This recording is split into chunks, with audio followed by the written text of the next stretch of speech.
Welcome, everybody, to Byte Federal's podcast. Our guest today is Monika Bravo. Monika is an artist based out of Miami. She's a hardcore Bitcoiner, and we're excited to talk to her today. Monika, how are you?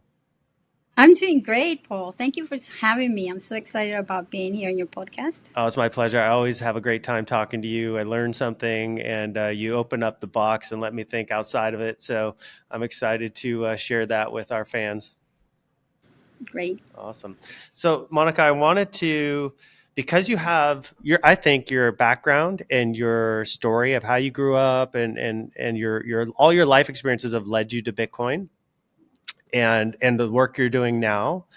So, I wanted to sort of set the stage by having you tell our audience where you grew up, how your career path developed, and then why you are where you are today.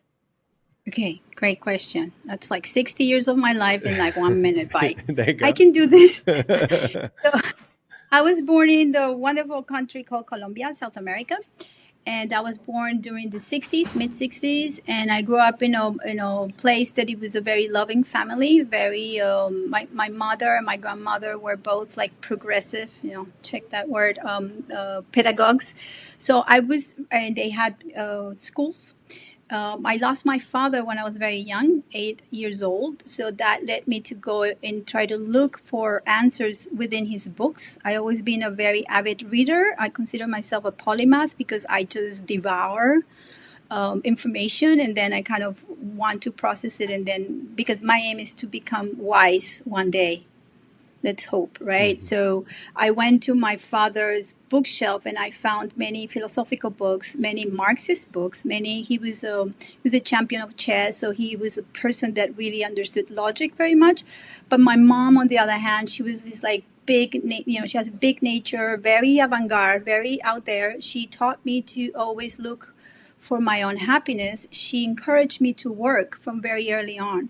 I basically started making my own money when I was 4 because I was asking for money and she said, well, you better work it out. So I grew up in an environment where it was very interesting because both like socialist ideas and capitalism kind of like was embedded in me. So I had a relationship with money very early on in the sense that I knew that if I wanted to create something, I could actually do it and then go out and try to sell it. So I sold all kinds of stuff in school. That got me into a lot of trouble. Because that was not the purpose of school. So I grew up in Colombia and during this like very violent years, like when the drug wars started to get very big. I was a teenager when they started killing Pablo Escobar and the whole gang. They started killing a lot of politicians. So that made me start to think a little bit about like what kind of world do I live? But I still was like, okay, I'm 15, 16. I want to go out. I want to have a boyfriend. I want to go to the discotheque. So I basically paved my way to get out of Colombia because Colombia was like, no. And I didn't want to come to the States. I wanted to go as far away as I could of Colombia. So I ended up in Europe for 8 years. I studied fashion design. My mom was like, and I said, I love clothes. So that's what I did. I studied fashion. And then I studied photography. I don't know. There was something in me always that I wanted to know a trade. I wanted to study something because my mind is very philosophical, but I didn't want to go to to an university to get buried in books. I wanted to do something physical, and that's why I'm an artist. Because at the very end, I have these great ideas. I mean, I think they're great, and some people they think too. And then I have the power to materialize them into something that is going to give an experience to others. So I thought, beginning, could it be fashion? I didn't want to do architecture. I was like trying. So I did the 4 years, I did 2 years of fashion in Paris and in Rome first and then in Paris.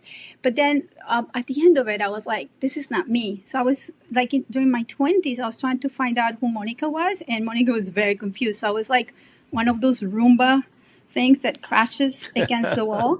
It's boom, boom, boom. And my mom is like, when? And I was like, wait, I need more money. So she funded me. And she would say, okay, this is the last time, this is the last check. And I was like, I swear, mommy, that I will find my way out. So I started to shape really the person that I am right now, more or less 30 years ago, when after all these bumps, I ended up living in London, studying photography, meet a Greek boyfriend, learn Greek, which is very, very important in what I do right now, because speaking Greek taught me understanding Western culture, because the language is so important, and the language of Greek and Latin, which are the source of the Western hemisphere, has really given me the possibility to understand the nature of my reality. Interesting. So fast forward, I end up in New York 30 years ago with the idea that I'm going to stay for a year and I might uh, do some art, because I just had the artist boyfriend. You know, my life was led a lot by my heart, Hmm. which now I say that my heart is inside of me. I don't have to follow somebody. But that's, you know, the nature of my life. So I ended up in New York. I became an artist. I don't know how, because I didn't go to art school. Trial and error, trial and error. And that gave me so much depth into understanding the reality that I live, because when you're an artist, you're a great observer of culture. You Hmm. look for a lot of stuff. You look patterns. At least I do. You go and study ancient art, you study history, you're just observing all the Right. time. And so that gave me a lot of perspective. I got completely disillusioned by the art world during the 1020s, because I realized that we were living the decade of the fake it till you make it. And I just felt very phony. And I wanted out. I was just turning 50, and I was like, I don't want this life. So I basically, on my 50th year, I unplugged myself from a lot of stuff. I got a divorce. Like, I was like, I don't want this. I don't want this. And then I was for a couple of years like trying to figure out like where am I going to go next, because the great myth about New York is like there's no other place other than that. So you build yourself constrained with the idea that there's something else beyond. So I was limiting myself already. So 2020 comes, I see myself dying in New York with all the stupidity. Mm. And so I had a dream. I am very connected to my dreams and to spirit, meditation, all that. And the dream said, get out. You have 3 weeks to get out. And I said, where? And it says Miami. And I'm like, I don't want to drive. I don't want to. I mean, I know how to drive. I had a car. I don't want to drive. And they said, have you thought about Miami Beach? And I was like, bingo. 3 weeks later, I was in this apartment. And that's Wow. 4 years ago. Wow. That so that's pretty intense. I know a little bit about your story and points that you didn't bring up, and I want to dig in a little bit because I think they're pretty cool and pretty relevant. Yes. Um, you've talked to me in the past about kind of coming to this realization that the art world was like a money laundering scheme, Oh, absolutely. That and was the so biggest. this Yeah, is go sort of ahead. like an insight between art and Bitcoin, or helped you grok Bitcoin, right? Yeah. Well, I always been again, like since I was little, I was always connected to the idea of how to make money, what to value. But this is interesting. I never had problem making money. I can make tons of money, but I had one thing that I was never taught, and I don't blame my mom, but I blame culture. Like Hmm. there's no such a thing as low time preference. It's like I was making money and I was spending the money as fast as I was making it, and maybe, after my father died, my mom was very heartbroken. She was very young. She was 37 years old. And she said to us, we went all over the world traveling with her. And she would say, just enjoy as much as you can because you don't know. So, in a way, that kind of thinking doesn't make you want to think that you want to save Hmm. because you want to live the moment.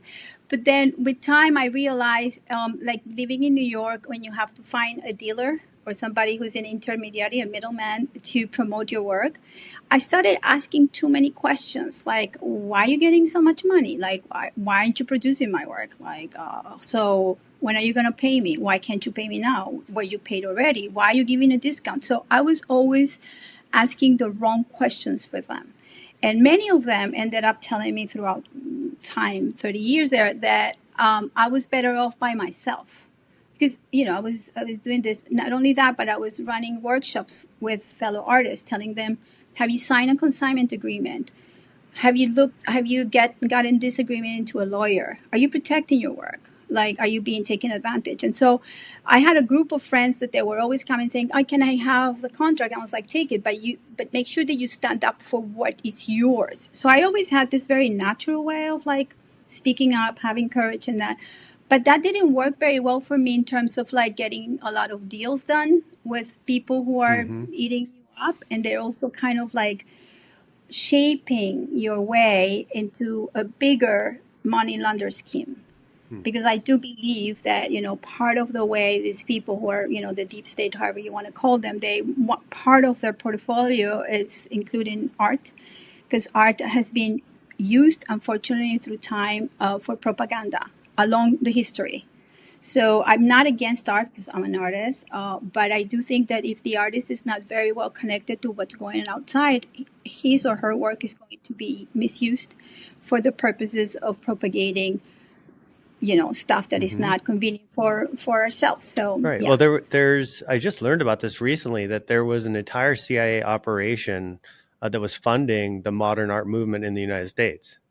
Yeah, Saifedean speaks about it in the on the Bitcoin Standard, and I take classes with him, and I was like, very upset still are that he just labels Rothko, one of the greatest masters ever lived, as a like poo-poo art just because he considers that low time preference. But going to that, we did have a discussion, open discussion about it, and so I understand that what he is bringing to light is that a lot of these artists are serving the regime in a way that they're not very conscious about what's going on. Sure. Now, I did a lot of research after that class. That was like last year, and I was like, woo! And so a lot of things started making sense. For instance, all this group of abstract expressionists that they were taking to this like famous like exhibition in Paris, they were actually used, yes, as an operation to demonstrate that art that you don't understand, abstract, it's the face of America, because they have the Cold War and the Soviet artists at the time, they were doing representational art, nothing abstract. Actually, they killed the abstraction during the Stalin era, so, and Lenin. So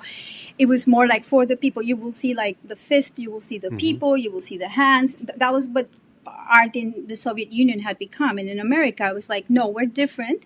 But the interesting thing is like a lot of them committed suicide or they got killed by accident. So now that I'm going down that rabbit hole, I go like, because for instance, Mark Rothko has written amazing books about art and his practice, and nowhere there you can tell that. I mean, you can never tell if somebody has that spirit of killing themselves, but it's he was an educator. He really believed in the power of art. So I would like to have time to inquire this more, to do a little bit of a research, because I just think that maybe he was heartbroken at the very end, because he probably realized he was being used, and he was actually used by his dealers. So I think later in his life he realized that he was weaponized, or his art Right. that was Well, so sublime was. and we're hearing a lot of similar stories emerge from the music industry, right? Oh And yeah. film. So it makes complete sense that it would move Absolutely. into. Absolutely. And we have one of the biggest performances in art that I actually know her personally, Marina Abramovich.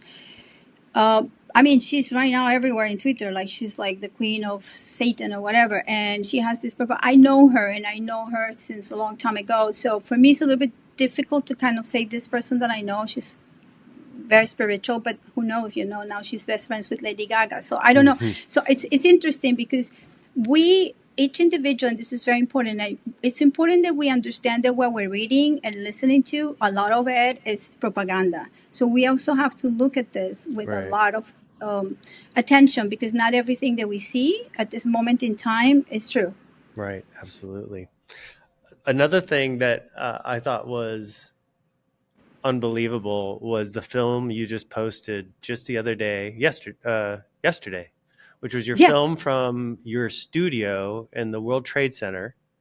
I think you said it was like the 90 something floor, and you 92nd. 92nd floor, and you shot this amazing sort of time lapse of the city the day Yeah, before the trade centers were taken down.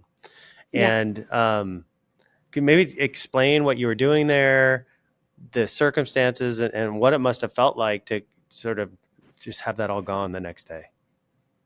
Well, this is interesting. I applied for this residency. Artists, we sometimes get invited or apply to these art residencies, which is like a space. Sometimes they give you a stipend, they give you food, whatever. They give you like, we need to be taken care of.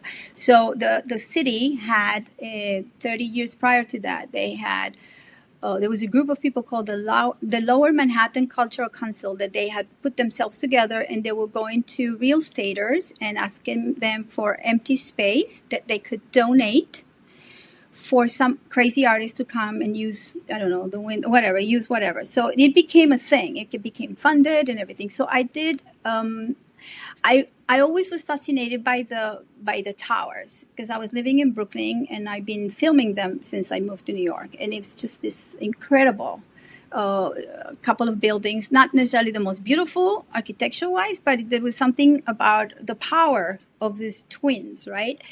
And so when I learned that there was this residency, I was like, ooh, I wonder. And this is very much related to my childhood in Colombia, that where Bogota is so high that the clouds sometimes come down and touch you.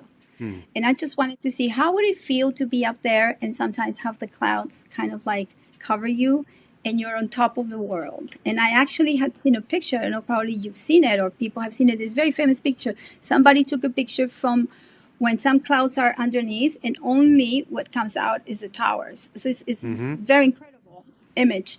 And so I applied and I got accepted. But so I got there and I had never been inside and I hated the space. It was awful.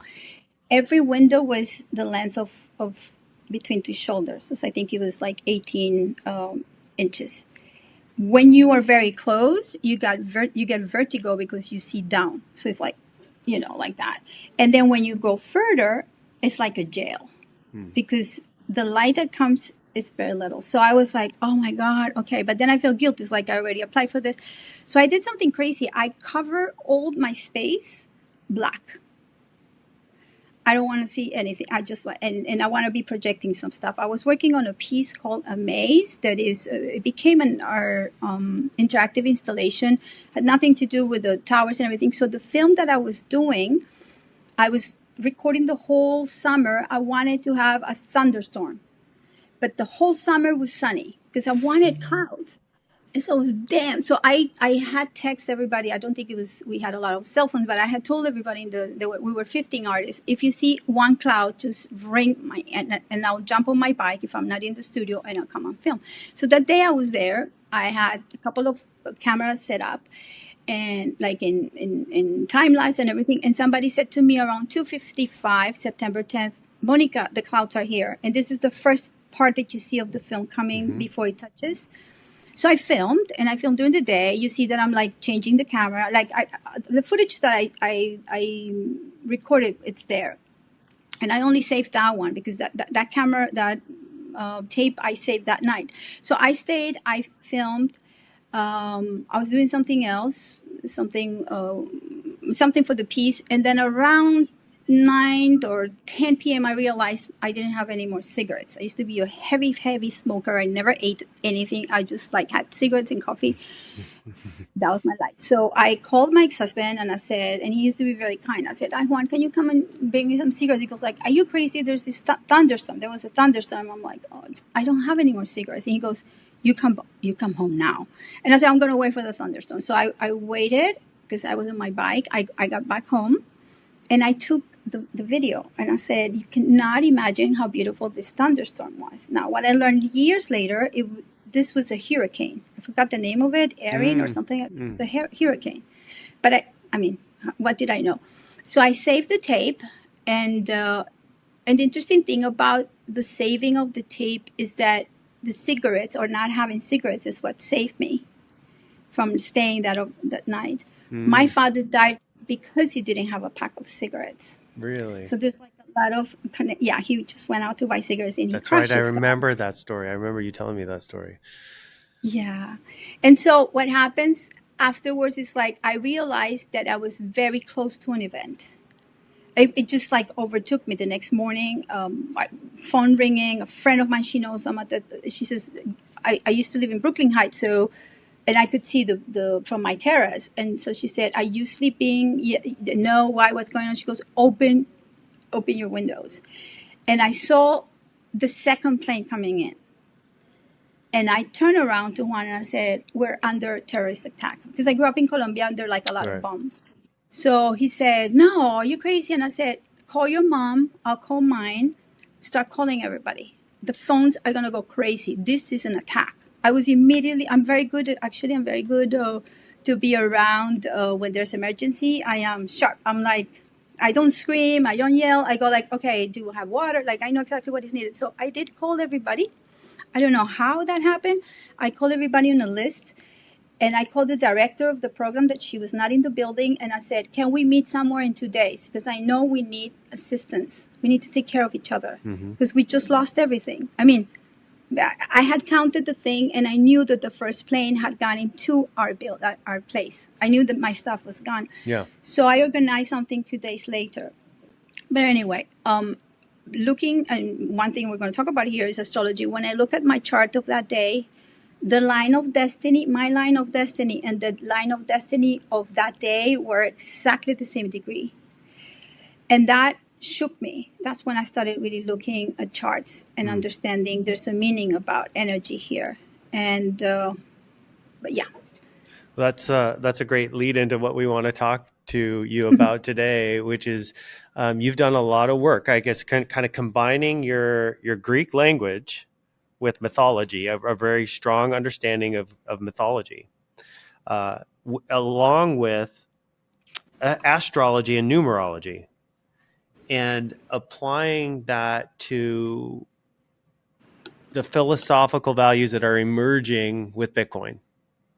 Yes. And I know that you're in the process, or you've just finished a book. Maybe you could tell us a little bit about that, and then maybe in discussing that book, great, we can talk about these different components and how you see them applying to Bitcoin. Great. Yeah. So I've been a creator all my life, and I've been writing all my life, but I never saw myself as a writer.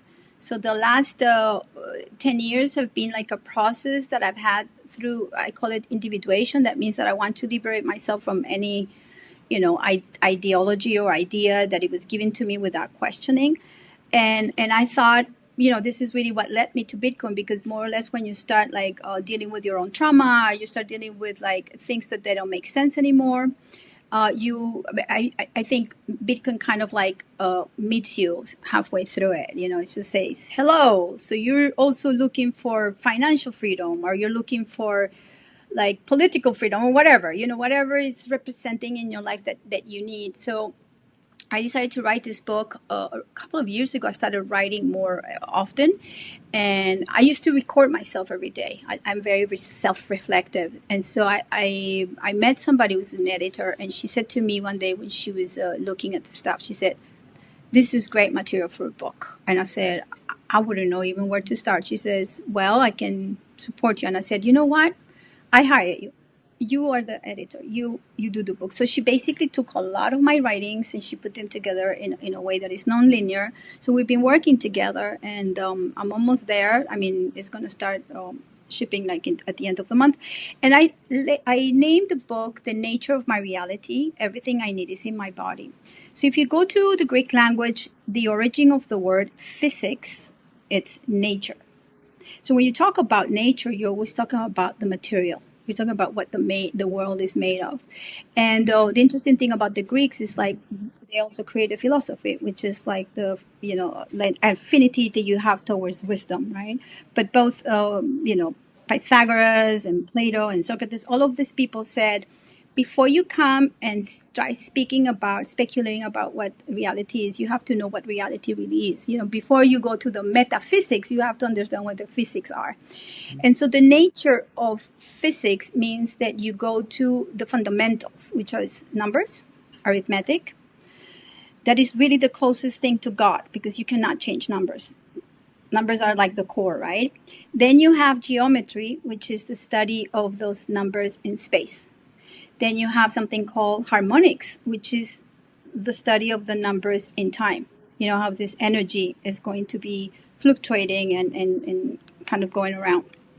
And then the last thing, which I find fascinating, is that they use astronomy as a validator, because astronomy is the study of the stars, is the logos of the stars. And the logos is the reasoning. It's like how we're going to understand that these planets are coming in cycles every now and then. So we have the moon, the lunation every 28 days. We have the sun every 24 hours. But then we have Mercury every 88 days. And we have Venus every 224. And we have Mars every 664, like 64. Yeah. And then we have, for instance, Jupiter every 12 years. So when you start observing these cycles coming around, you see that there's patterns. And logic is always decipher, like looking at patterns. When you look at patterns, then you can figure something out. But then sometimes you need something else in addition to decipher these patterns, and that's where mythology comes in. Because then the abstract part of the brain comes and says, well, maybe this pattern with this pattern means this. And mythology is always a representation of humanity. So we all have tragedy, we have comedy, we have all kinds of things that we're human. We feel, we have emotions. So in a way, mythology brings down the emotional part of a human being into something that can be more understood and approached. So yeah, so I lay name it like that because throughout the storytelling that I'm telling my story, I use a lot of these archetypes, and this is a very important word in mythology. The archetype that a lot of people put it together with Carl Jung, the psychologist, is the primal image that we have. Is our primal image that we can connect to. So that's an archetype of the hero or the wounded healer, or like we all have archetypes that sometimes are being more present in our lives, and we connect to that, and then we can understand, give some space to that, and understand actually through self-reflection what's going on. I don't know if I went a little bit all over the place, but yeah. So where I'd like to go with this is that how does Bitcoin fit into this story?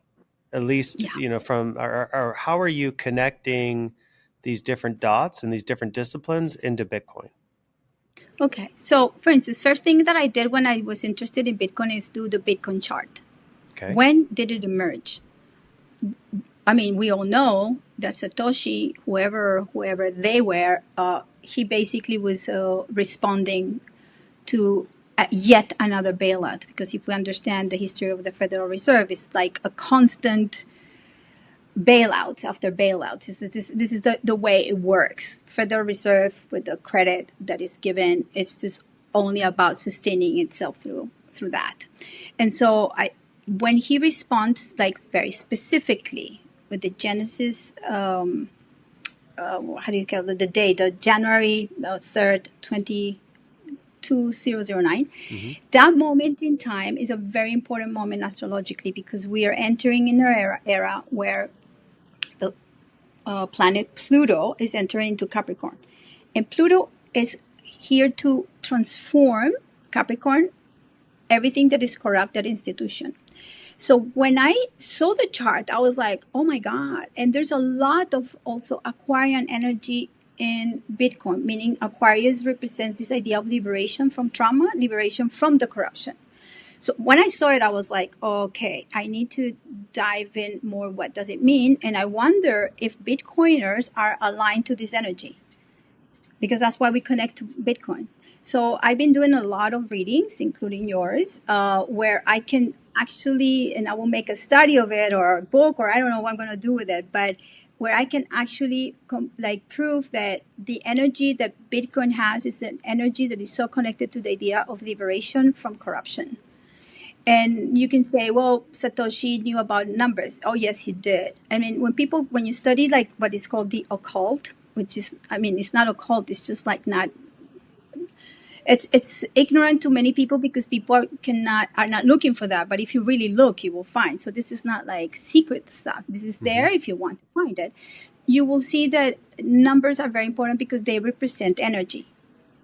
So when he created the whole Bitcoin, like when you see how he did the halvings, how the numbers all like result into 3, 6, and 9s, which are like master numbers, you will see that there was a lot of knowledge there from these people or this person about how to respond, because Bitcoin is a response to yet another crisis. And you have to understand that the word crisis in Greek means there's a potential for a choice that is something better.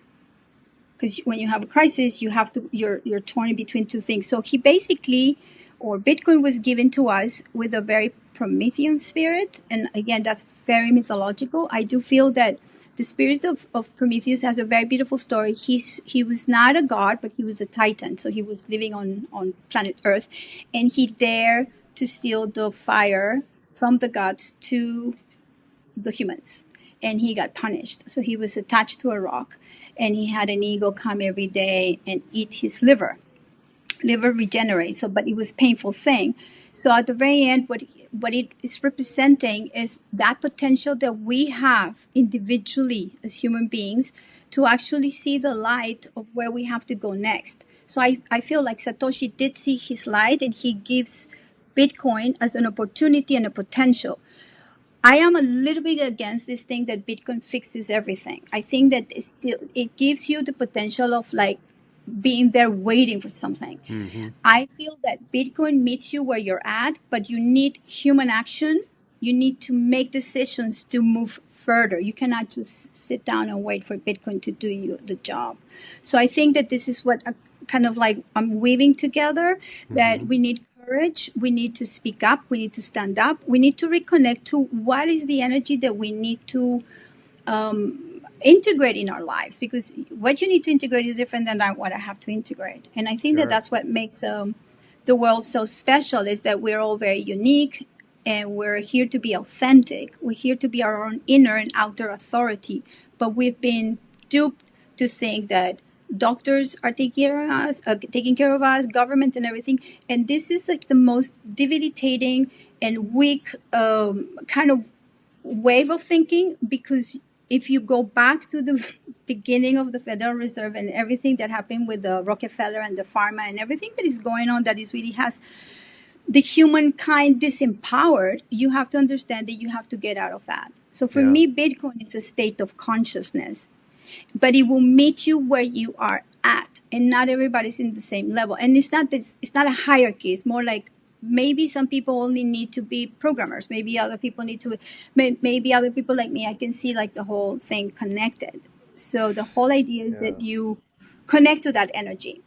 Bitcoin meets you where you at is such an incredible insight, and has so much more truth in it, I think, than Bitcoin fixes this, or you know, because like you said, so many of us come to Bitcoin, find Bitcoin for whatever reason, whatever our needs are, um, and it does incite us to take action.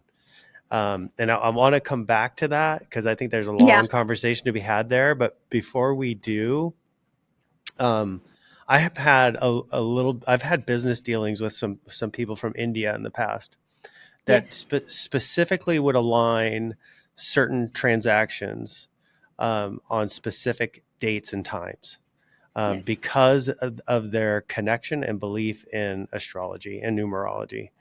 And I remember being told by one of the businessmen that was involved in the deal that they had to close on a specific day and a specific time. And he was talking about, he had asked me when my birthday was. I mean, essentially, they probably read my chart before doing the business deal. Oh But yeah. they had, he had told me that there was a place in India where every birth date that ever was and ever will be was listed, and what that sort of Man.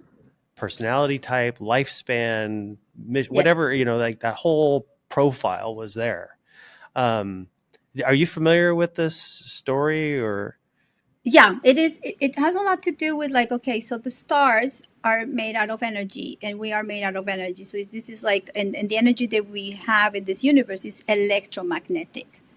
So that's why we have polarity. And being bipolar, like for real, not like Mm-hmm. when you're like told by the doctors, we're all bipolar. Means that we're here to synthesize or integrate that bipolarity into something called the Trinity. So you find the third way. You find something that what is emerging is the thing that you have to do, not what you're being told or you listen to or what you think alone. You have to be able to integrate. So the stars have a lot of energy. Let's say that we are part of that star system when we come in, because they're also part of spirit. So when we come in from spirit and we get born, we take on the form of a soul, and the soul needs a body, and it needs a mental body, and it needs emotional body. So we're here kind of doing that. So you can actually, as much as you can like look at the stars going around the sun, and measure the distance and see the harmonics. Are they in the good? Are they meeting together? So they're together. So when they're together, they're merged. So the both energies are strong. When they're in opposition, 180 degrees, it's like the full moon.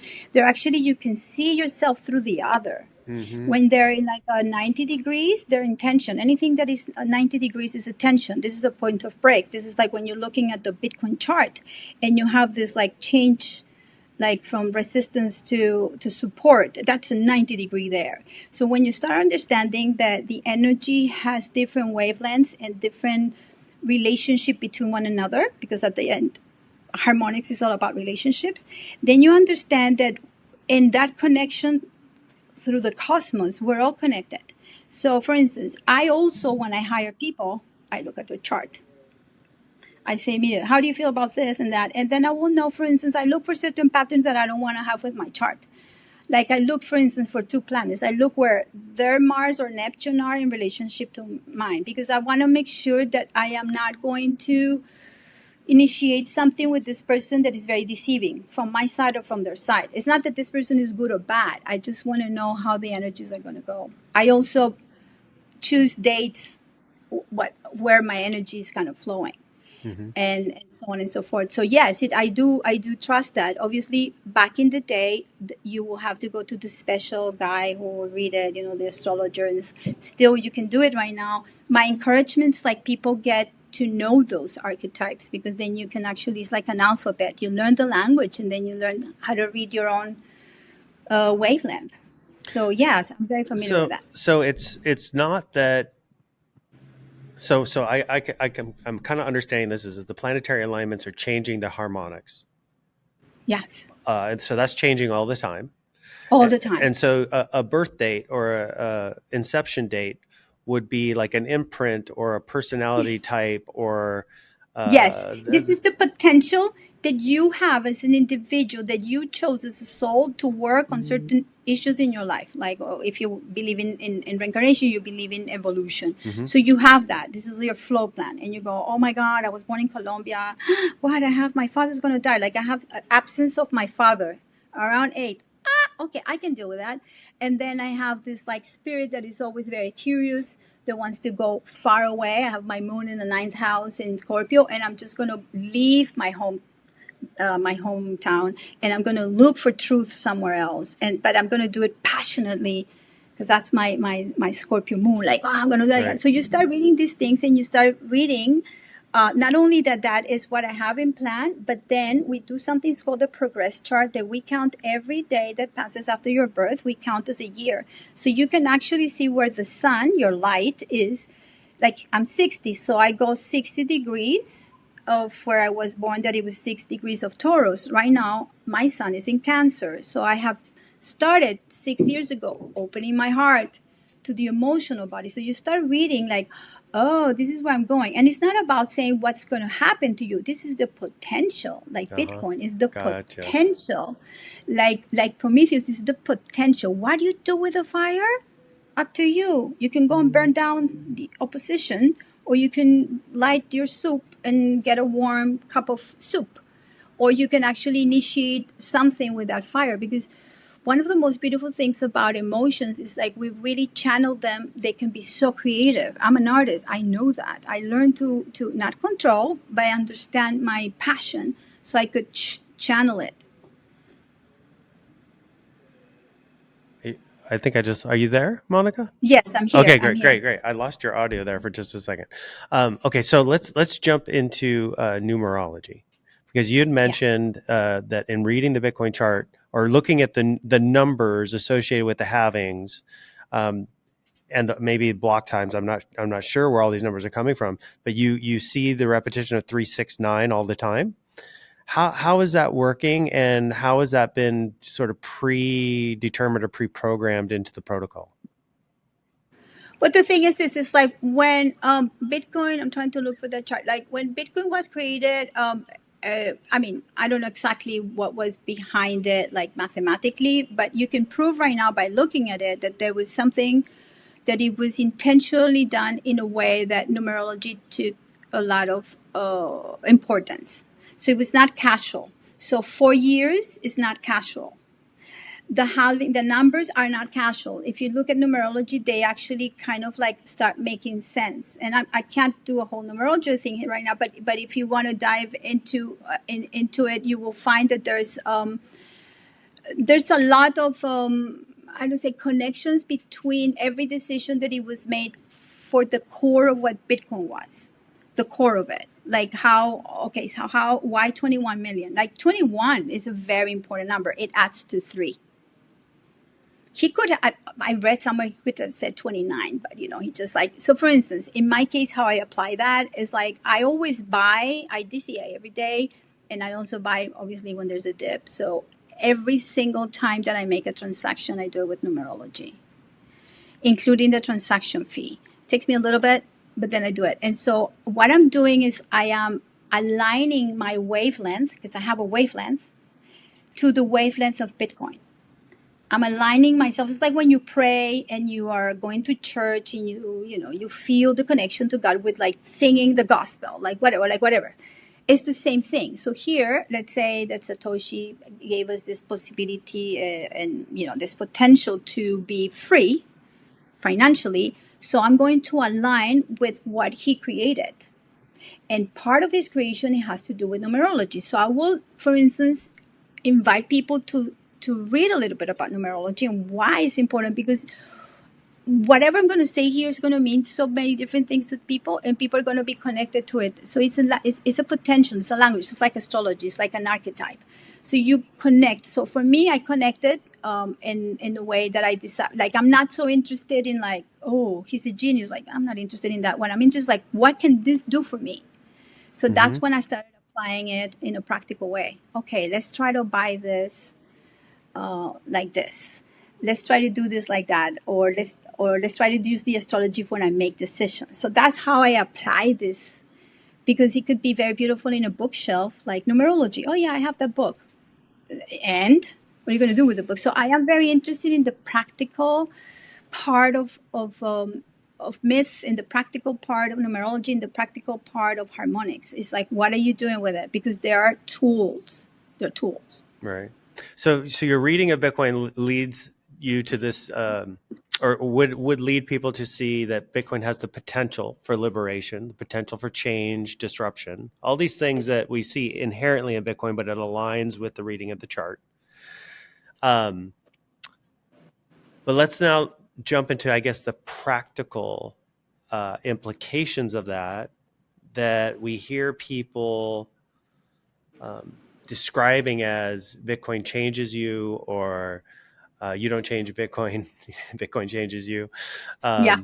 And I think what I hear from a lot of Bitcoiners is that this interaction with the protocol does lead to feelings, which then drive thoughts and then human action. And you and I have talked about this in our own lives. But maybe you can do a little summary of how you see that taking place and how that kind of relates to this Bitcoin meets you where you're at, and then maybe Yes. takes you into the future of So where okay. you're trying to go. So this is interesting because it's really like what I would say, like the synthesis of many practices. So let's say that for me, if you ask me what money is or what Bitcoin is, or I would always say that the thing that I value the most is my freedom. So everything that I've been interacting with is how can I be free and how can I sustain that freedom.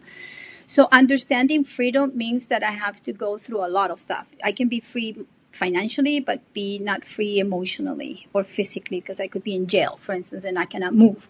Or I could be not free because my conditioning is making me believe that I should vote for Kamala. I'm not free. No, I'm just giving a joke here. But so, I mean, you can vote for one or the other. I don't know why I say that. So at the very end, it's like freedom is something that has given me the possibility to query and to inquire onto something that is going to lead me use the tools in a way that is going to give me what I need. Now, let me go back. Hold on, because I lost the train of thought. So can you ask me that question again? Sorry, I Yeah. just So from how Bitcoin meets you where you at, where you're Yeah, at, but the then human action. drives these feelings, which Yes. lead to thoughts, which lead you to take Okay. action.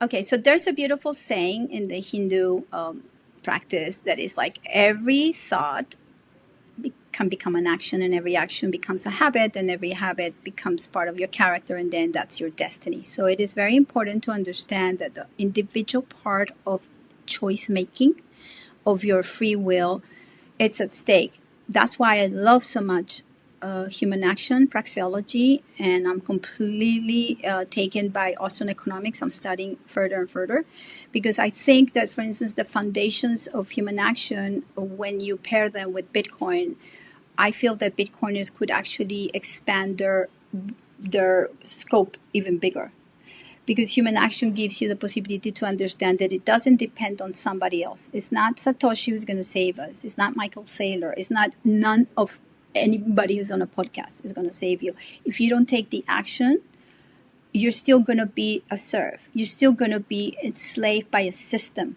that has been oppressing us in a way because we didn't know better, because that's what our parents told us, to go to school and pray, whatever. I'm not saying that they're good or bad. I'm just saying that the accountability and the agency that is needed as a Bitcoiner is inherent. We are very accountable. I'm not saying that we're not. Now, I do feel that there's certain levels that have not been approached yet, and this is where I feel like I can have a voice, is that I see overall, not only in Bitcoiners, but overall in society, we're very traumatized society. We come from many different wars, many different things, and we're just seeing what's happening right now. Everybody's taking Mm-hmm. sides because it's based on their own bias. It's not about being right or wrong. It's about like how you were taught and you allow those thoughts to get into, and then Right. you respond or react. So when you become aware of that part in yourself, because you have some self reflection, then you can use the potential of liberation in another level, where you're not only going to liberate yourself, but you understand that your service, your purpose in life, your authenticity is here for a purpose, to illuminate others, to inspire others. And but people will always have the choice to say yes or no. And so the choice of the individual lies within. That's why courage is so much needed, because people are afraid of speaking up. They're afraid of being ostracized. They're afraid Mm-hmm. of being left behind. But I do feel that Bitcoiners have that, what it takes. Now we need to do deeper work. Yes. Let's say that we already proved that Bitcoin can fix it. Okay, we got into the level of the game. Now where is the next level? Where are we going to up this to a place that actually it's not about fixing? And this is the most beautiful thing that I got from all the Austrian economics seminar, and I'm still going.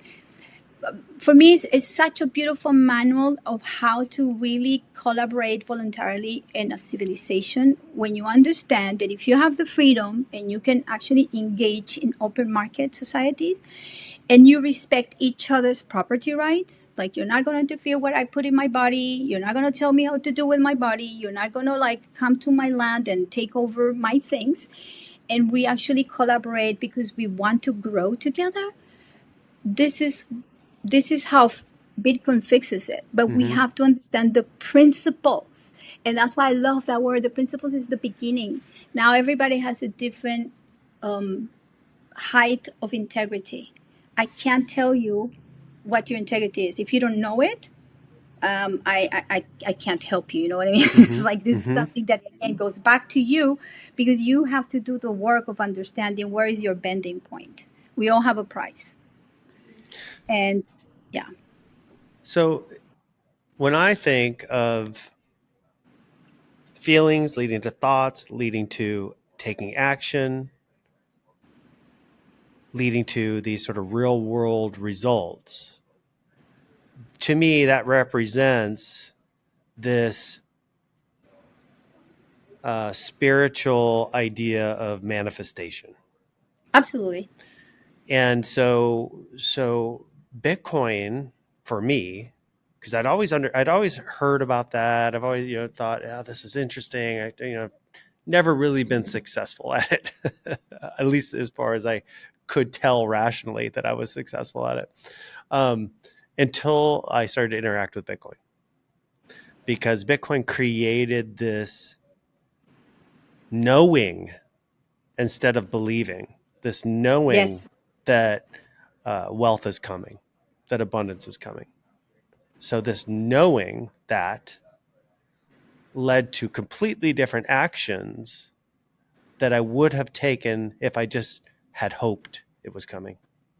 And so True. shifting from hope to knowing creates the manifestation, I think. Mm. From and so I'm wondering if you think that this chain of truth is giving people sort of a firsthand taste of manifestation Well, that's going to apply to things other than money.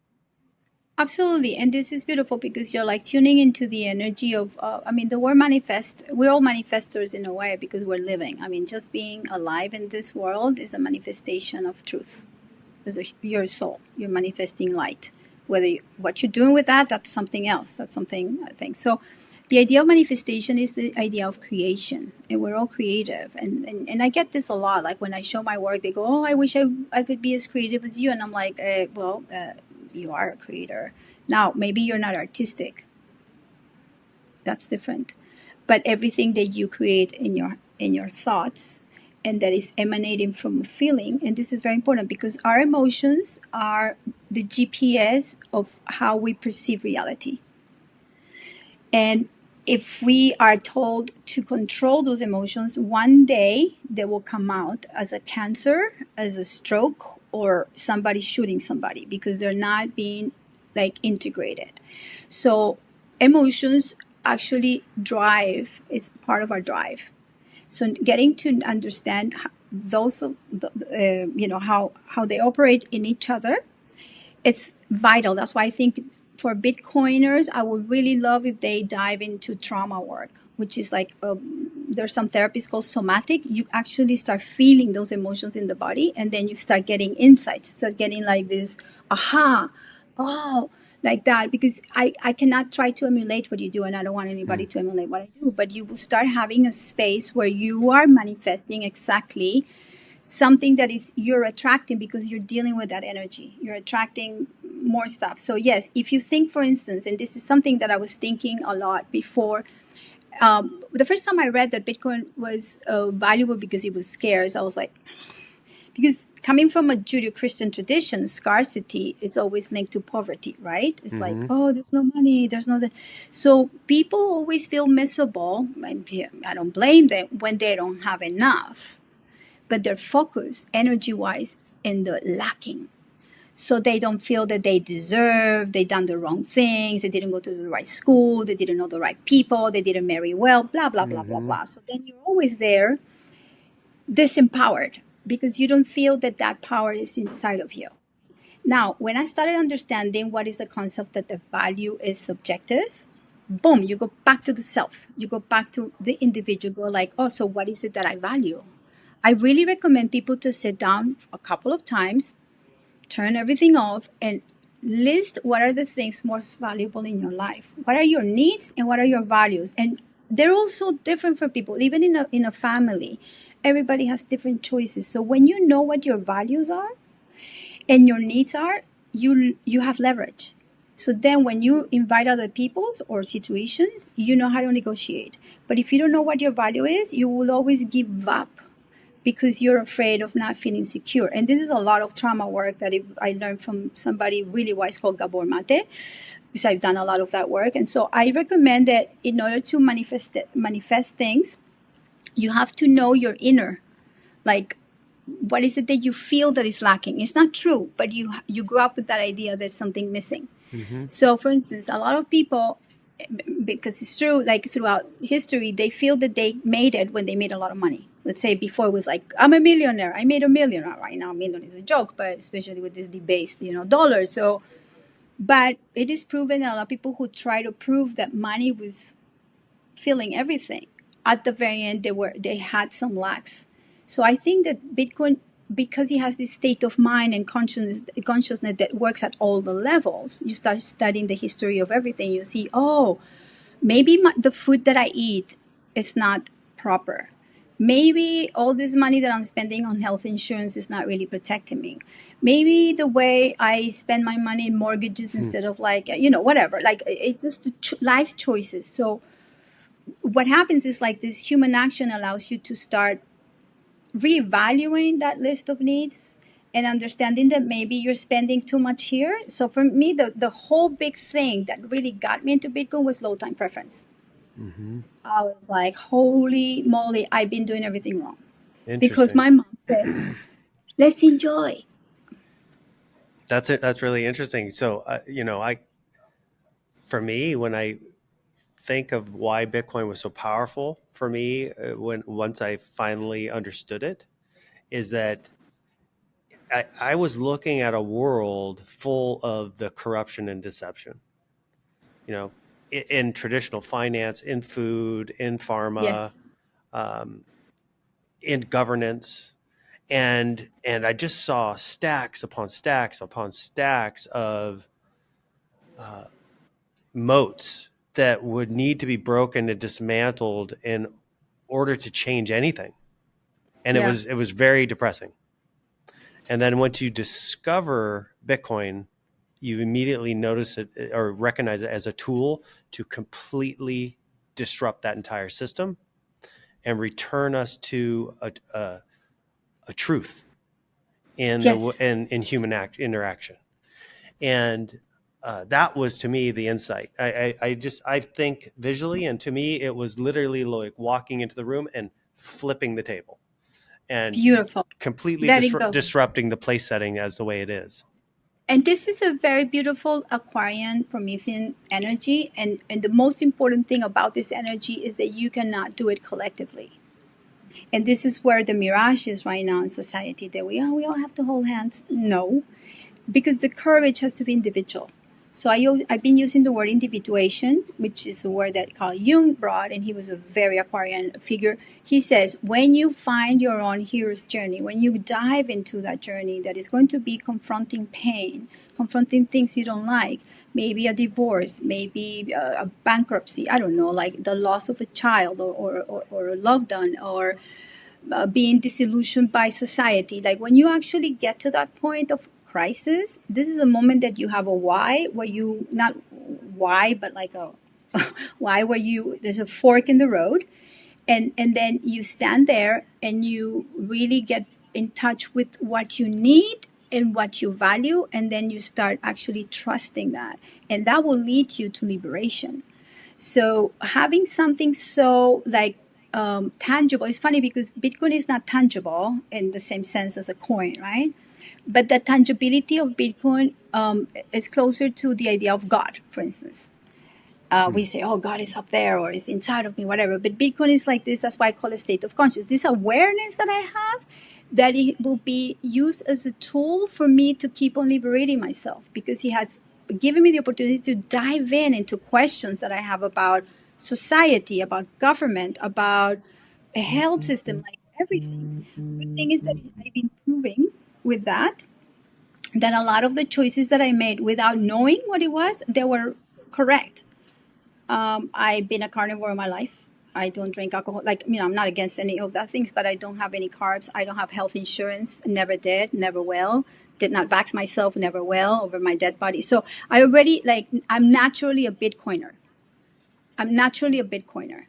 And I look for people throughout history that are natural Bitcoiners, like Dante, who wrote the Divine Comedy. He was a natural. If he was today, he would be stacking more than Sailor. Believe me, because Hmm. he knew what was happening with the bank system of Florence and Venice and all the usury that it was going around the Middle Ages, and he prompted people to actually start. One of the most beautiful things about Dante is like he speaks in the language of the people, so he gives this book to the world so everybody can read about the corruption. Because back in the day, you had like Latin, which only scholars spoke, but he actually used Florentine, and he actually gives this language as the now Italian that people speak. So Hmm. he was a Promethean spirit, and so I'm looking always through history, like who are these Bitcoiners that they had that energy, but they couldn't make more of it. I mean, he ends up exiled, whatever. But this spirit of Satoshi, it's been there since forever. But now we Yeah, have the tool. that's yeah, we have the tool, and I see people waking up all over that Yeah, have not yet do not yet realize they're Bitcoiners, right? So yeah, I mean, I that's see this in the natural food and homestead movement, right, where people all over the world want to get back to the farm, get back to raising their own food, get back to that connection with the earth and the quality of the products they're putting in their body, and they've come to that through a realization that they're being poisoned, that yeah, the food system that they're interacting with at the industrial level is absolute garbage. And so that realization, those feelings, those thoughts lead them to take that action to become a homesteader, right? yes. And I was like, that's the exact same process to become a Bitcoiner, and they just yet haven't found Bitcoin because And maybe they, they don't yeah. have the financial background, or maybe they don't see the corruption of money yet. Well, they But haven't met, these people are. or Go ahead. Bitcoin has not met them yet, because you see, it's like Yes. it's an energy that you attract somehow. Like you know, when you decide again in the fork of the road that you decide to go to Mm-hmm. this party or stay home, and then you learn that there's something horrible happened at the party. You made a choice, maybe unconsciously, doesn't matter, or the other way around. Then you go to the party, meet your wife. You know, like all these things happen all the time. Right. And if you, I think I'm almost sure that I was calling Bitcoin to my life without knowing that it was Bitcoin. I moved here and I was fed up, as I said, with the art world, and I did wanted to continue to create. I'm fortunate enough that I found a way also like almost 10 years ago, which is I do a lot of public art. So the fun thing is that I'm funded by the government. Like, you know, as long as there's a government, I'm gonna have a job. But the different thing is like I don't depend on middlemen that take a cut, and I get to negotiate directly with people from different states, from from different agencies, and I'm pretty good at negotiating what I need. And I only take the jobs what I think that they're going to be coherent to the person that I am. So, for instance, if right now they call me to hire me to do, I don't know, like right now it was in the news, this very famous artist, Julie Meharatu, whatever, she just finished something for the Obama Foundation, and she used the same fabricator that I use in Germany. Over $1 million, I wouldn't do that commission. I wouldn't, because for what they represent. So it's very important to understand that you have the power to make the next action, and you have to be coherent with it. Otherwise, you don't meet Bitcoin. You know, you will meet it when you are making the right decision. So Bitcoin comes and goes. Bitcoin it empowers you to say no. Absolutely. You go like, man, no. And I, yeah. And I found that when I came here to Miami, it was interesting. It was middle of the pandemic. I knew a lot of people in Miami, but everybody, all of the people that I knew in Miami, they were like wearing masks, although we were not enforced here, right? And I can't see you. I'm going to have, oh, you're not vaccinated, whatever. So I was like, for 2 years, I didn't see anybody. I became a professional hermit, which I adore. So I spent that time educating myself. So I love studying, and I love studying with people. So I hire people. I sign up for courses. I've been doing, like, I don't know, 4 different currents in the last 4 years, Mm-hmm. and I'm still there because I value my time so much. This is another thing. Like, my time is so valuable for learning that even now, for instance, even if you pay me to watch a Netflix, I wouldn't do it. Like, why do I have to align with that energy? So Mm-hmm. at the very end, this astrology or numerology reminded me that if I want to manifest wealth and health and love and all that, I must stay with the wavelength that is wholesome. But I Yes. have to do the work. I cannot just go, oh, well, I didn't know what was happening. Like, Right. no, you got to make that choice. So it's very empowering, but at the same time, we need courage. And I don't feel a lot of people, I was myself included, it is difficult to stand up for your rights. It is very difficult because you're so afraid of being left out. That's a big fear. But at this point, I'm like, what else do I have to Mm. lose? I mean, I Yeah. haven't really lost anything, because what I've done is I gained so much. Fear is a big part of it. I just was the other night was thinking about some of these things and was I forget who said it, but it triggered this thought, which was that we're all here, incarnated in this space and time, Mm-hmm. essentially as if we're in some sort of spiritual jail, and that and that we, but we're literally sent here without to break out of that jail. Hmm. So all the work we're doing in this incarnation and others would be for the purpose of releasing ourselves from that jail.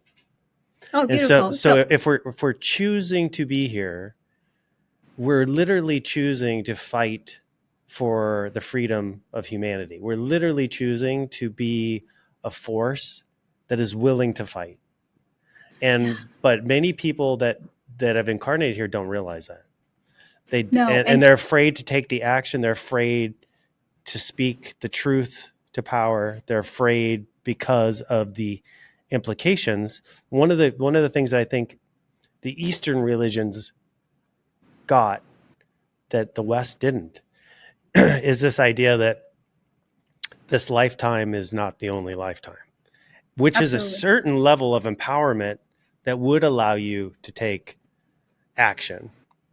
Yeah, Um, because one makes you a victim and the other one makes it a choice. So I want to zoom out. Everything you're saying mhm. is so great. When you zoom out and you see life and different lives and how you come here, and it's interesting that you use the word jail.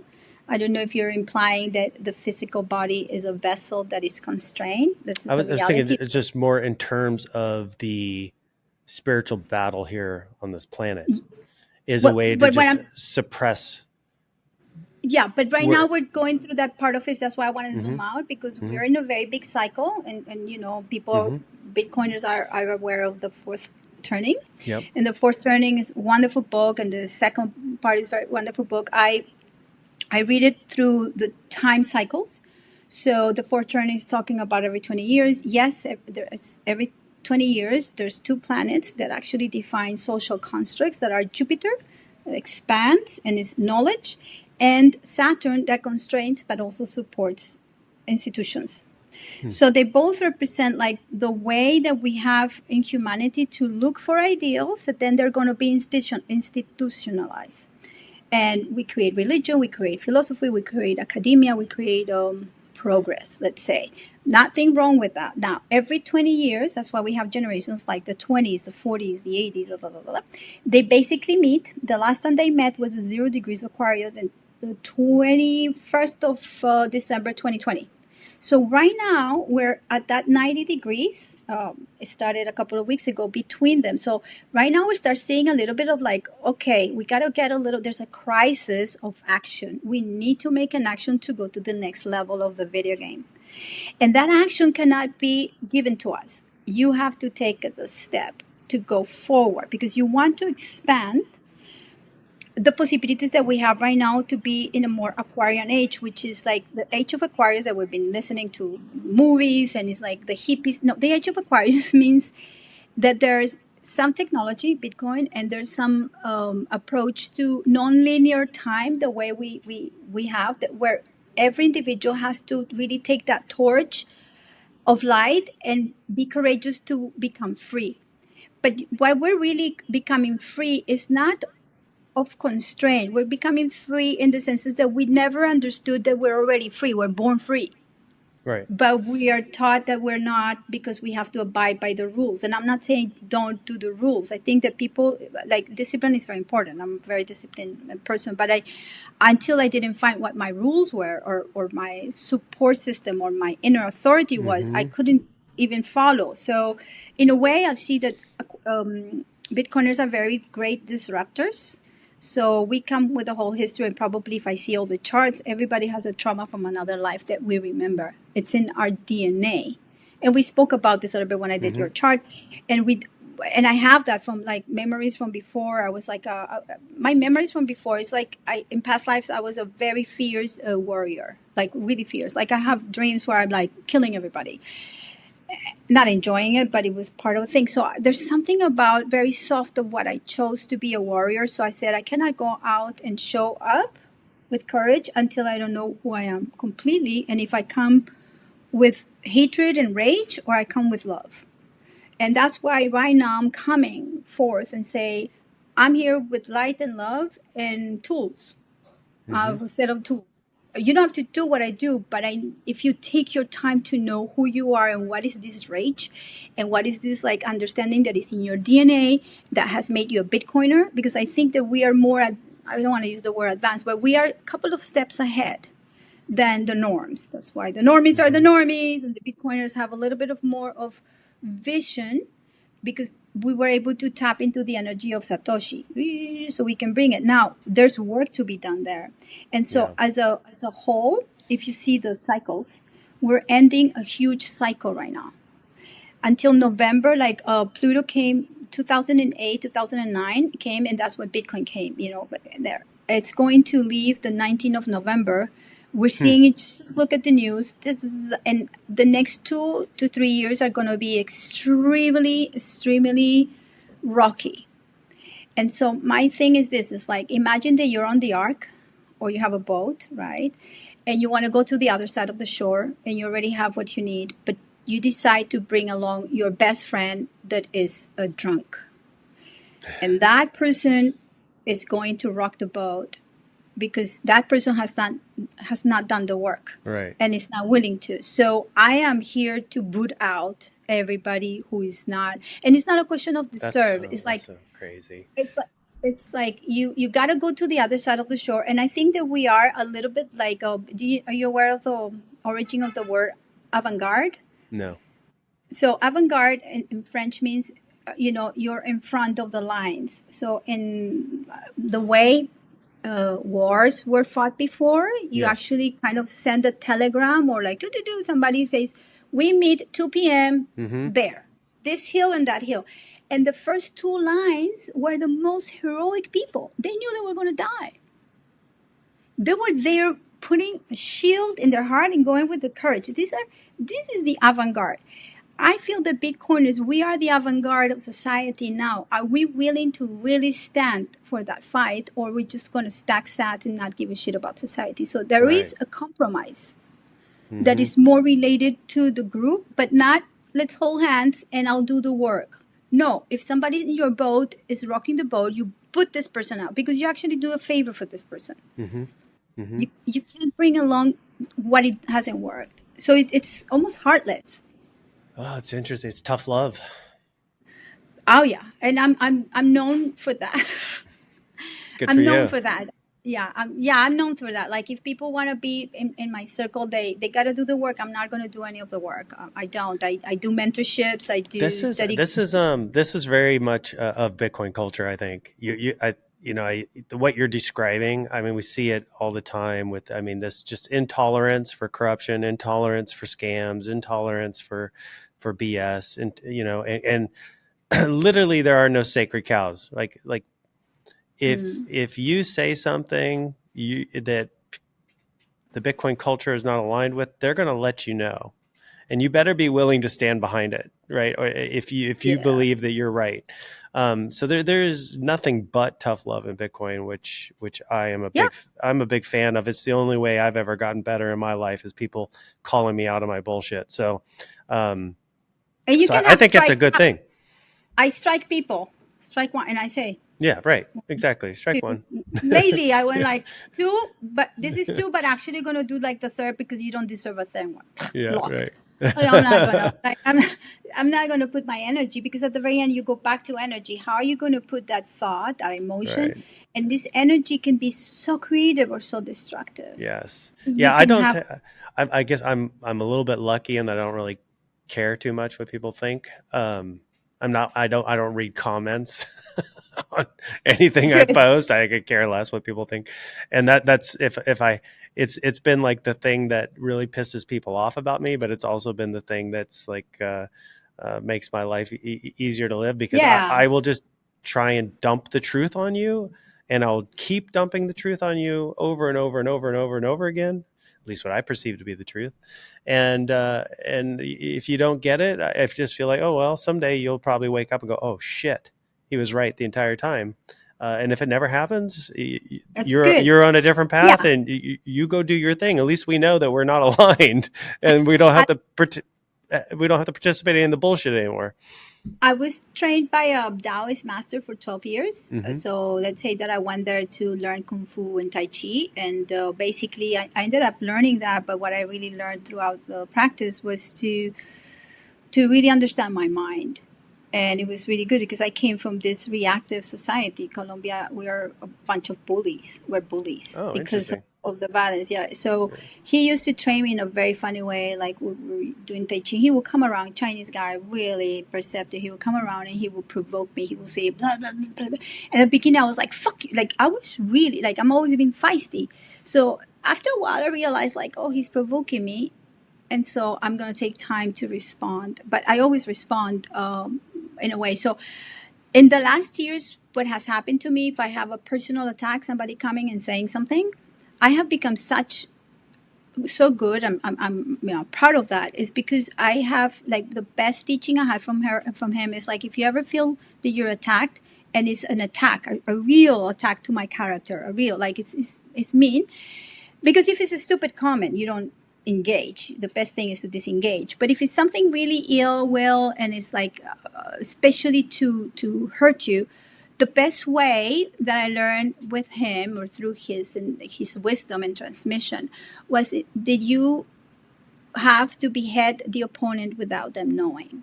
So I have become so good at using language in a way that I address what is said. I use a lot of humor, and then I punch back. I don't punch back. I go, Mm. and the person just doesn't have anything else to say. So that has been one of the things that I've learned to do, because there are times where I actually need to respond, and other times where I just do the most incredible thing is disengage. Hmm. If the other part is not engaging, there's no fight. Yeah. You need to quarrel, Yeah. right? Yeah. And so a lot of Taoist practice has really is part of my practice. I will say that from all the practices that I've done, this is the core of my spiritual practice, is the Taoism slash Zen Buddhism, because I did it at the same time. So, and it's not about, how should I put it? It's not about non-action. You know, the Wu Wei is not that I'm not on action, or the emptiness in Zen. It's actually the contrast. When I understand that everything is connected, and I am aware of the energy. With Taoism and martial art, you practice a lot with energy. You know your body, you know the five elements, you know how they work. And so that's when you understand it's a beautiful cosmology. You understand the reality of the world in such a different way that you're not really with all this Western way of thinking. And so I'm very blessed that I kind of I told my mom when I was very little that I needed to go to the Needle Man. Bitcoin is a really interesting combination between Western and Eastern values, Yeah. and from the way I'm looking at that is that uh, the Western individual stack for myself. I'm going to get wealthy. I'm gonna accumulate, and but at the same time, the protocol has these Eastern values of everybody's treated equally, everybody has equal access, everybody who joins the network benefits the entire ecosystem. So we all succeed as a group. So it's like the yin and yang of Bitcoin is so evident, and which is why I think we see it fitting in with all the world's religions. We see it fitting in with all the different cultures. Yeah. Um, it seems so unfathomable that that was just an accident. Oh, it is not. I don't think it's not. I think that, again, like, we can go back to the every action leads to habit. And so when you think of something, and I know this as an artist, like, okay, what is the difference me thinking something and then making it happen? At this point, with the experience that I have, I write my thoughts all the time. Like, I get a lot of insights, and I have them in different journals where I know that this idea actually can become a book, or it can become an art piece, because I know that it stems from something that I'm feeling. I write every Mm. day. Every day I Hmm. post something. It's you can actually see how I'm operating with what I'm putting there, because I actually consider that those emotions and then turn into words, thoughts, are there as a seed for me to keep on building something if I make use of it. And lately I observe, I'm a human, so I have been in the last months going like to, this is wrong, and there's no production there. So I'm becoming more like, okay, where is the light in that? Where is the, how can I overturn this so much darkness? Because it is very easy to point fingers, and I'm really Yeah. good at it. I have a sharp tongue. I can kill people with what I say. But then I said, no, no, no, no, no. I actually have to transcend that and see how can I offer the light here. And that's the possibility that I see right now, where we're going in society. Is like, okay, if we're going to use the consciousness of Satoshi and the Bitcoin and the Promethean fire, and we're going to see ourselves in relationship to that, what is it that we want to build? What kind of civilization? Are we going to rebuild the same shit? Sorry, that's what Mm-hmm. it is. Or are we going to become more aware of our shortcomings, because we are not perfect? So am I going to start with myself, bettering myself, therefore I'm going to attract people who are at the same level, working on the same things, and we can support each other? Or am I going to be the whining little thing, whining, and waiting for people to throw me an Mm-hmm. opportunity because I deserve it all, because I think that life is full of oppression, which is really what Western society is built right now. Unfortunately, Europe and the United States is like this. I've been reading, I don't know if you're aware of this guy called James Lindsay. He writes a lot No. books about woke and Marxism. I just had to go a whole dive into what communism and socialism are right now operating in this country, and people don't understand that they've been, and that's, I have to link this. That was what really made me think a lot about New York, because I did see a lot of change. Because I used to have a lot of students coming out of university come and do not internships, but I hire them, and I saw the difference radically after the 2009 and 10. The people who came the last few years to my studio, they were brainwashed. They Hmm. wouldn't even, they will stop me halfway and say, "You're a racist." And I was like, "What?" And they would say, "You cannot speak like that." I was like, "Who do you think you are? This is my space." So I was like, "No, like, this is my rules." But then it made me think a lot. Maybe they're being brainwashed, or maybe I'm the one who's wrong. It made me question. And Right. that's when I thought, okay, no. And that was with all the queer thing, and all the people were making a lot of money in art, were just using this flag. So I went back and studied that, and it's scary is the least of the words that I can say. Yeah. It's It's well, it's a prominent cultural belief system that emerges before an empire falls or before a civil war. Yeah, but it's also taught up, like, one of the things that I was thinking these last days, with a little bit of melancholia and nostalgia, but at the same time empowerment. I don't know if I said this to you the other day, or maybe to another friend, but this is the thing. It's like, I think it was you. We're almost at, and I don't want to sound fatalistic, but we are almost at the last battle of the light and dark. Hmm. We are. I Mm-hmm. mean, if you see right now what's going on, it's like, Jesus. I mean, it's really. I mean, what's going on? So this is a time where really you have to really stand up for what you truly believe in your heart. Like, Right. really, what is it? It doesn't have to be Bitcoin. It's like, really be true to your heart, because the battle that we're gauging right now is almost like the end of the world. Because the more I look into conspiracy theories, like, I was joking yesterday, I said the day I became a conspiracy theorist is 911, because I started really questioning everything since then. Yeah. And every single thing that I looked at, it became true. So Right. it's not that I'm winning. It's like, oh my God, this is even You're worse than what I discovering. thought. Yeah. Yeah. No, It's absolutely. worse. It's worse. So it's like we're pulling the thread and realizing. So I want to keep on pulling it, Yeah. and saying, okay, what can I do better next time that we cannot repeat? And again, going back to, like, what are the things that are needed in civilization? So let's say that we have to run away from this life, and I go to a farm, whatever. I want to be able to offer the best quality of myself to the community wherever I go. Mm-hmm. And that's what I'm shaping right now. Those are the tools that I'm shaping, all of them. And I think that we all have tools, and we still can learn more tools. That they don't have to be so physical, but they could be. Yeah. There's a lot. I just watched a great piece discussing, Noster, Fedi, um, decentralized applications that could be built on Bitcoin. All of this stuff, or decentralized ID, all of these new tools that, for people that are not technologists, probably seem incredibly overwhelming at this point. Mm. Um, they're certainly overwhelming for me. I don't write code, but they're. these are all things that I think as Bitcoiners, we need to start to embrace, and we need to start to figure out. We need to start to implement them through our wallets, through our interactions with each other, to Yes. build a robust new system that can emerge once the old system dies. And when we talk about the battle that you're talking about, when I apply that to real world implications, this is what I see emerging: is this dark and light force of technology, and the more people we can get on the more positive, hopeful side of this new technology, the better off humanity is going to be. Um, Yeah. and it's a heavy lift to get lots and lots of people that don't see the future, and that or will take the easy route, because the easy route is going to be just But download the we have to centralized app. but we have to accept that, and this is what's happening in the astrology of the next few months. There's a lot of delusion and disillusionment of society, and there's going to be a lot of people, unfortunately, they were probably Mm-hmm. born for that, where they're going to take the easy route of like denial, Yeah.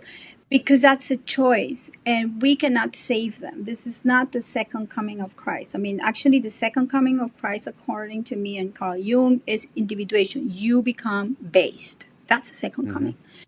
So what happens is, like, if you see all these people, all you can do is lead by example. Yeah. Your speech, your actions, like you become the destiny of that, of those initial emotions and thoughts. And so the people who are there to see you, they will look at you and they will say, I want the same Coca-Cola that you're drinking. I said, no, that has a lot of Yeah. sugar. I'm drinking waters. You know what I mean? So you Mm-hmm. become that role model. And I've been experiencing that a little bit, because I got completely canceled from the art world. Completely. I'm completely canceled from my friends. Nobody speaks to me. One day I was nothing else to do to see who unfollowed me, like pretty much everybody that I had in my life. And I was like, and then I said, well, no wonder. I mean, I'm obviously a threat to their way of thinking. I am, Mm-hmm. because I'm complete, and I'm being, I'm inspiring what I say and this and that. But then I gain other kinds of people that I get texts all the time saying, thank you so much for your material. It's so beautifully done. It's so thoughtful. So I go, okay. And people are waking up and they ask me, what is it that I should read? And obviously, one of the biggest things that changed for me with Bitcoin is in Austrian economics is like I was protecting a lot copyrights, but I didn't know the copyrights were made for censoring people. So now that I've done down that rabbit hole, and I've been reading Stephen Kinsella's book on intellectual property, it's a little bit, things have changed. Like, for instance, I did something yesterday. I put in X my video that is supposed to be copyrighted. I put it so you can download it. That's a big step for me, Mm. because I realize that sometimes there's certain things that I cannot hold so other people cannot see, because I know at this point in my life, my creation is endless, it's finite. It's not finite, it's not scarce. And so and this is the principle that Mises say about intellectual property, is like, you cannot count it as something that is scarce, actually, over and over and over. So when I trust that what I give to the world is something that I can come back to, I'm free. So I'm Mm. actually seeing things that I didn't know ever that I was going to do, like Mm-hmm. such thing as a copyright thing, and cease and desist. Although sometimes that video that you saw, I sent something, a stroke somebody, because they actually change it. Mm. I said, well, at least if you're gonna rip my video, like, leave it with what it is. Just, and give me a credit. Just, that's all. Yeah. But if you like come and start making a mission, it's like, don't. But yeah, it's interesting. So there's things that they change the way I perceive my world. It's so differently, in my practice, so different. And now I know, for instance, the people who are in the art world, that they're all being used by the regime. Oh my God, they're like all like, whatever, and they look at whatever I'm doing. I'm a threat. I'm a horrible threat. But I'm starting to embrace that idea as a threat. That's like, okay, one of those animals that has a lot of spikes, but they're still cute. So, all right, this monster. But I found my way of like, okay, there's something about my personality that wants to bring forth something. I have the courage. I have the willingness to come and speak about it and to do something about it. So I'm going to be of service to that, because I do feel that we can do much better in society, and Bitcoin is one of the ways. For me, it's one of the ways. It synthesize everything, all the practices just makes so much sense. Before it didn't. I had a lot of things. Oh, meditation over here, humming over here, like whatever practices, and now it's like all Oh, in that's one. interesting. Yeah. Yeah, Yep. everything is synthesized. It's That beautiful. that is that's I don't know. I think a common feeling of amongst a lot of Bitcoiners that the finding of Bitcoin has allowed them to understand why they're here, how the different things in their life that have led them to that point. Um, so yeah, I mean, it does that. That is where like we're on the mission, right? And why we're all here and why we're all in That's support of Bitcoin. Why it's more than money, and it's so powerful for the human race. Um, and yeah. so why I think we all feel so um, motivated to share it and to spread it and to get as many people as we can involved. Um, Before we wrap up, I want to find out from you if you have, through your knowledge of numerology and astrology, if you have a vision as to where Bitcoin might be going over the next 10, 20, 30 years. Well, I did the chart, so it's interesting because the natal chart of Bitcoin, it's the sun is at very early degrees of Capricorn, but now it has arrived to a point that next year is going to go to the next sign, and every time we progress and move of sign, something big happens. So I'm kind of seeing a little bit with the transits and what's happening in the world that when Bitcoin goes from Capricorn to Aquarius, because it's going to enter Aquarius, it's like basically Bitcoin is going to enter a space that nobody could ever imagine. Hmm. It has the potential. It's going to be the potential of liberation, but have you done the work since then? And again, it's not something that is going to be a solution that is given because you get one coin and then you're it. Because I feel that the potential with Bitcoin is like it makes you go and study the world as it was or what you thought it was. It makes you curious about history. It makes you curious about your government. Mm-hmm. It makes you curious about your religion. It makes you curious about your marriage. It makes you curious about everything. So it's basically entering, like, let's say that right now, by progression, like means how it has progressed, it's entering a very big transformation in itself. So let's say the everything was set up 15, 16 years ago to a way that it was like the beginning and teenager, right? As a teenager, but let's say that is a very bright, incredible teenager that is able to go to college really early on. Let's say that Bitcoin is like this very clever potential. So what we're going to be able to see further the potential of what people can do with Bitcoin.